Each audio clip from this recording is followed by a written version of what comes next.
అయితే ఆంధ్రప్రదేశ్ రాష్ట్రం ఉన్నది కదా. ఆంధ్రప్రదేశ్ రాష్ట్రంలో అయితే రాజమండ్రి పుష్కర్ ఘాట్ దగ్గరనైతే అఖండ గోదావరి ప్రాజెక్టుకి అయితే శంకుస్థాపన చేస్తున్నారు కదా. శంకుస్థాపననైతే ఇక అందరు ప్రముఖులు మాట్లాడాలి కదా.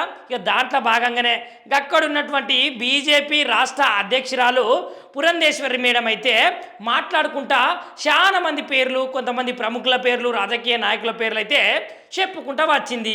ఇక సందుల సందు గట్లా చెప్పుకుంటా మేడము మరి మర్చిపోయిందో ఏమో కానీ ప్రముఖులు, సోదరులు, ఆంధ్రప్రదేశ్ రాష్ట్ర ముఖ్యమంత్రి పవన్ కళ్యాణ్ గారు అని అనేసరికి సభ అంతా ఒక్కటేసారి దద్దరిల్లిందట. వీళ్ళతోటి కేకలతోటి ఓ నాయన సూపర్ అంటే సూపర్ మొత్తుకున్నారట.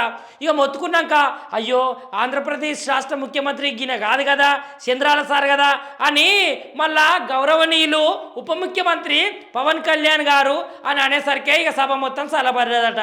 చూసిర్రా ఇక మేడము నోట్లకెళ్ళి ఇక మాట వెళ్ళింది. ఇక దాని తర్వాత ఏమవుతుందో ఎట్లయితుందో కానీ ఒక్కటేసారి power star Pawan Kalyan CM అనేసరికి అయితే జనాల సంతోషమే సంతోషము అని చెప్పచ్చులా.